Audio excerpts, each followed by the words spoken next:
dia, galerinha. Hoje, estaremos estudando conteúdo de ética sobre a água. Então, vocês irão abrir na página 86, o qual a gente vai estudar sobre o conteúdo da água, tá certo? Da página 86 a 91, beleza? Na página 86, nós iremos explicar sobre a água. A água. O território brasileiro contém cerca de 12% de toda a água doce do planeta. Ao todo, são 200 mil microbacias espalhadas em 12 regiões hidrográficas, como as bacias do São Francisco, do Paraná e a Amazônica, a mais extensa do mundo, com 60% dessa localidade no Brasil. É um enorme potencial hídrico capaz de prover um volume de água por pessoa 19 vezes superior ao mínimo estabelecido pela ONU, Organizações das Nações Unidas, de 1.700 metros por segundo, cúbicos, por ano e por habitante. Apesar da abundância de recursos hídricos brasileiros, não são inesgotáveis. O acesso à água não é igual para todos. As características geográficas de cada região e as mudanças de razão dos rios, que ocorre devido ao quê? As variações climáticas ao longo do ano afetam a distribuição, ou seja, a partir das informações obtidas do Ministério do Meio Ambiente, podemos concluir que temos que cuidar também da nossa água, para que não falte e comprometa a vida em nosso planeta. É necessária uma consciência cidadã também em relação ao uso correto da água que dispomos. Em grandes cidades ou em regiões de clima mais seco, ela já está faltando para muita gente. Por isso, é preciso termos alguns cuidados com esse bem tão precioso para as nossas vidas. Fique atento. Se não houvesse água, seria impossível a sobrevivência dos animais e dos vegetais na Terra. A humanidade teria grandes prejuízos, por muitas das atividades necessitam de água, Observe, nós temos aí. Quanto você gasta de água por dia? Essa é a questão.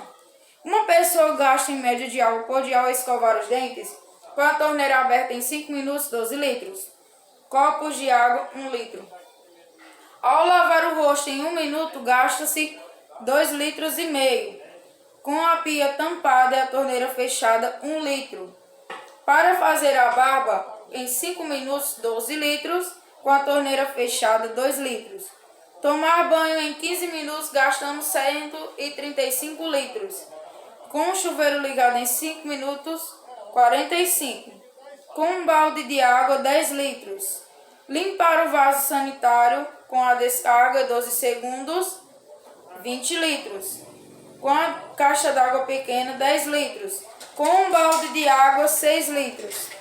Nós temos aí também, ao lavar a louça, com a água da pia até a metade 2 vezes, a torneira fechada, 20 litros. Meio aberta em 15 minutos, a torneira, 117 litros. Regar o jardim em 10 minutos com a mangueira aberta, 186 litros. Usando o regador, 2 metros quadrados do jardim, 20 litros. Lavar o carro em 15 minutos com esguicho, 279 litros. E com o balde de 10 litros, 20 litros, usando 2 baldes. Limpar a calçada e ao redor da casa em 15 minutos, 279 litros. Apenas varrendo, nenhum litro. Lavar a louça no tanque, meio aberto em 15 minutos, 279. Na lavadora em 5 quilos de roupa, 135. Então, 25 a 40% da água tratada é perdida no Brasil por vazamentos ou pela má utilização. É muita gente que não tem água durante boa parte do ano. Então, nós temos que ter consciência disso. Nós temos aí na página 89 a história de uma gotinha. Lê a história. Meu nome é Guta, sou uma gotinha que fica muito brava quando vê as pessoas desperdiçando água. Psyu, quem está chamando? Sou eu, a Guta. Pare já de lavar essa calçada com a mangueira e pegue uma vassoura. Será que você não sabe que a água é um bem precioso? Ah, desculpe, amigo. Vou desligar a mangueira. Perdoe-me, onde eu estava mesmo? Ah, sim. Estava contando a minha história. Quando eu aqui na terra, com a água da chuva, vou parar no fundo do solo e acabo caindo em algum rio. Viajo por muitas terras e o sol quente faz com que eu se transforme em vapor de água. Eu me junto novamente com muitas outras gotas e fico na forma de nuvem. Se aparece um ventinho mais frio, oba, viro chuva e caio na terra de novo para conhecer outros lugares. Mas ultimamente, os rios têm ficado muito poluídos, muito lixo, muita sujeira, que fazem mal à natureza e às pessoas também. Por isso, conto com a ajuda de vocês, crianças, que também podem contar com todo mundo sobre a importância da água que bebemos, que utilizamos para a limpeza e que traz a vida para os animais e as plantas. Não deixe que ninguém jogue lixo em lagoas e rios e expliquem aos seus familiares que não devemos desperdiçar a água. Não é bom vermos a água limpinha correndo pelos rios e mares? Bem, vou me despedindo, deixando esta importante missão para vocês. Quem sabe a gente tem que não se encontre em alguma torneira ou um chuveiro por aí? Segunda questão. De acordo com o texto, desenhe o ciclo da água. Lembra que a gente explicou? No texto também está falando. O que acontece com a água? Então você vai colocar desenhando o ciclo da água, tá bom? No nosso planeta é conhecido como planeta água. É pois termos de tantos rios, fontes, lagos e mares que são assim chamados. A água, como já sabemos, é fonte da nossa vida. Como a fauna e a flora, esses elementos comprovaram que nossa amiga água está sendo muito poluída por causa do clima e muitos lugares onde há secado ou já secado. Não vivemos sem água. Somos seres que não suportaríamos dias sem beber água. A água exerce um papel tão importante em nossa vida que perdê-la significa dizer que não mais haverá vida. A higiene pessoal e a limpeza dos espaços são feitas com água. As hidrelétricas da fábrica, que dependem exclusivamente da água, sem água não há energia. Novamente, os amigos da água entram em ação. Nas escolas, nos programas da televisão, o cuidado com o desperdício da água tem sido causa de palestras e debates buscas em soluções. Na terceira, o que você vai fazer? A água é fonte de vida e saúde. Evitando o desperdício, protegeremos o meio ambiente. O planeta Terra tem muita água. No entanto, só uma pessoa parte dessa água é adequada para o consumo. Essa parte é do que dispomos para continuar existindo. Assinale a alternativa que representam as frases corretas para evitar o desperdício de água. Então, você vai marcar apenas aquelas frases corretas. Qual é a alternativa, a ação correta para evitar o desperdício de água, tá? Então, na quarta questão, você vai observar a imagem e responder a questão. Nós temos aí o tratamento de água reciclando, né? A água quando ela é reutilizada, tá bom? Esse processo é importante, por quê? Por que você acha? Se sim, você vai dizer o porquê, tá bom? Então, pessoal, na página 92 e 93, vocês vão fazer a leitura. E fazendo a leitura também na 93 da Declaração Universal dos Direitos da Água. Também a água tem os seus direitos, tá bom? O artigo 1 até o 10º, que está lá na página 94, tá bom? Na próxima aula a gente vai fazer o debate desses artigos, tá? Pessoal, hoje em oficina de negócio a gente vai trabalhar o conteúdo economizar, poupar e investir. Então, todo empresário ele tem que economizar para conseguir fazer o seu negócio andar. Poupar também, né? Tem gente que coloca o dinheiro na poupança para poder ter lucro e investir em um bom negócio. Então vamos lá. Essas palavras não significam a mesma coisa. Nós iremos abrir lá na página 25, onde vai ter o texto. Apesar da semelhança, entende o significado das três pode fazer muita diferença no seu dia a dia. Então vamos ver o que cada uma significa.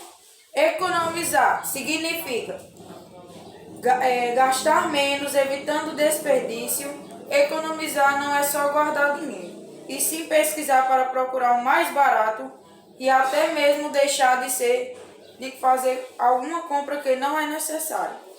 Poupar significa guardar o dinheiro para o futuro, gastar com moderação. Quem poupa tem mais possibilidades de realizar seus sonhos. Guardar o dinheiro no cofrinho ou mesmo em uma poupança faz com que adquiramos mais autonomia. Investir significa empregar o seu dinheiro, gerar mais dinheiro, multiplicar o dinheiro. E por meio do investimento, que é a decisão de economizar e poupar lhe trará resultado no futuro, todo investimento é recompensado por um rendimento.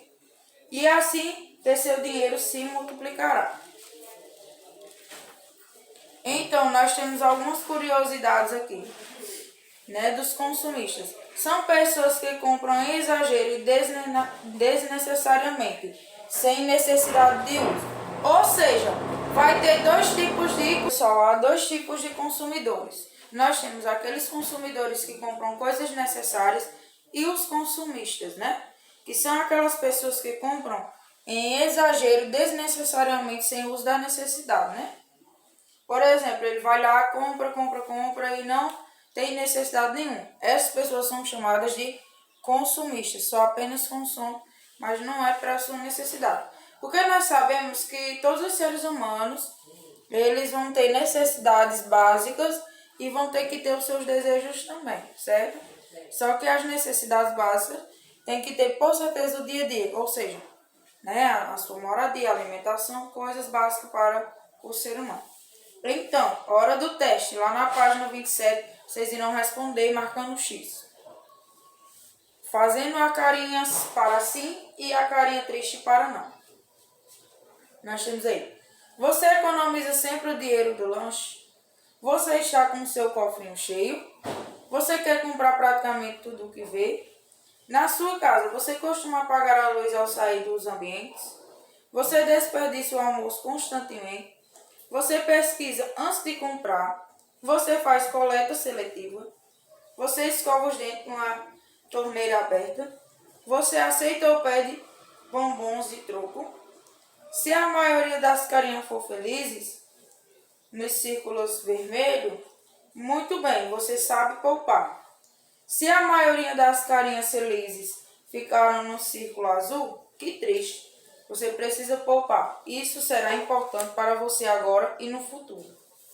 Então, se as carinhas felizes ficaram no vermelho, você é uma pessoa que sabe poupar. E se ficar no azul, você precisa melhorar e começar desde já a poupar. Então, nós iremos estudar agora sobre orçamento, lá na página 28. Orçamento é uma projeção de gastos feita e planejada para um determinado período e pode ser para um mês, um ano ou uma década. É uma das principais formas de controle de dinheiro, tanto para uma família quanto para uma empresa.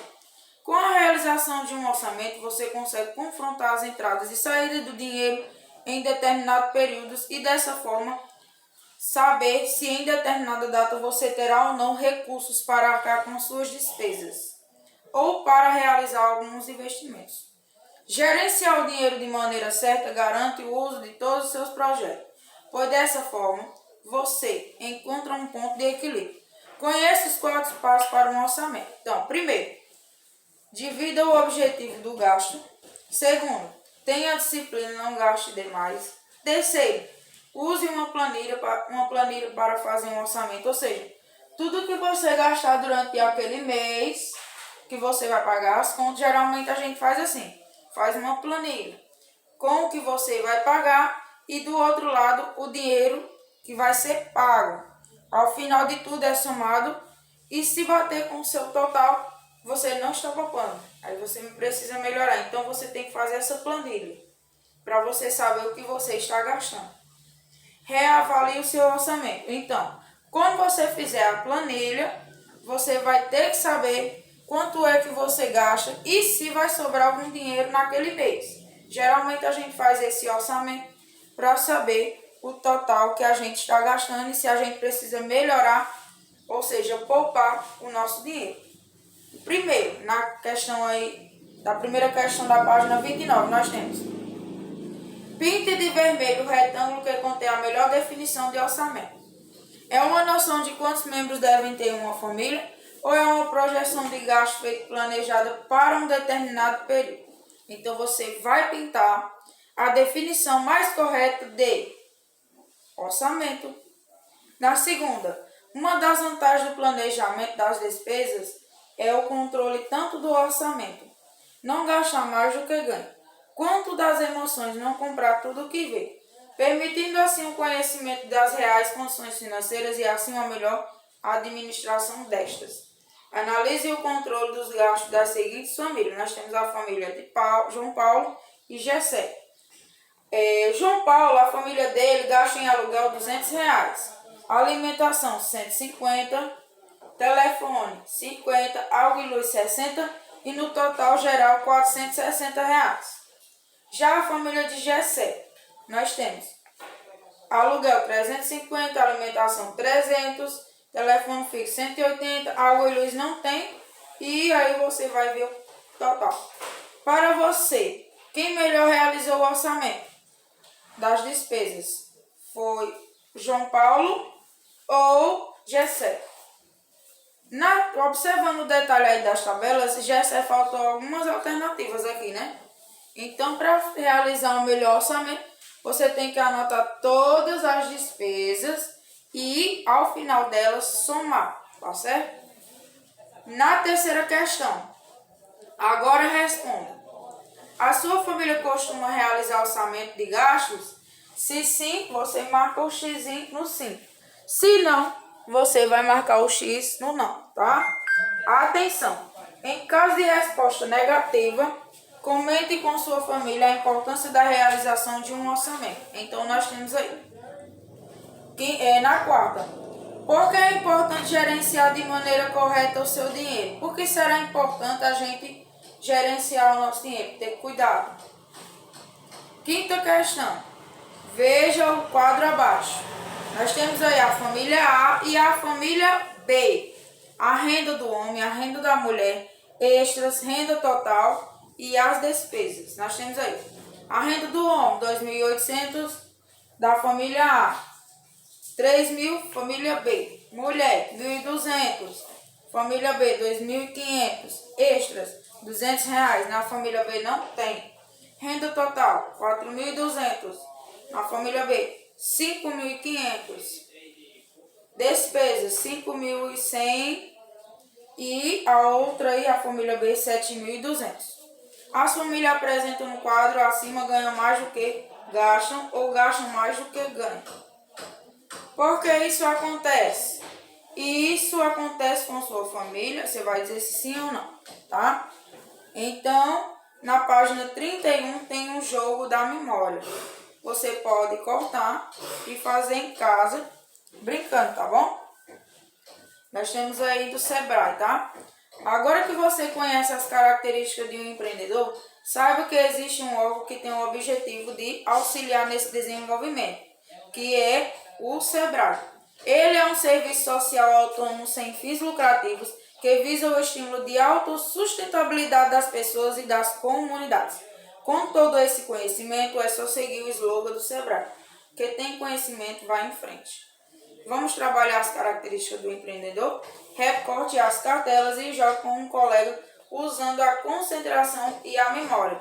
Nós temos aí as características, que é coragem, liderança, perseverança, eficiência, iniciativa, criatividade e comprometimento. Essas são as características de um bom empreendedor e aí você vai jogar o jogo da memória, tá certo?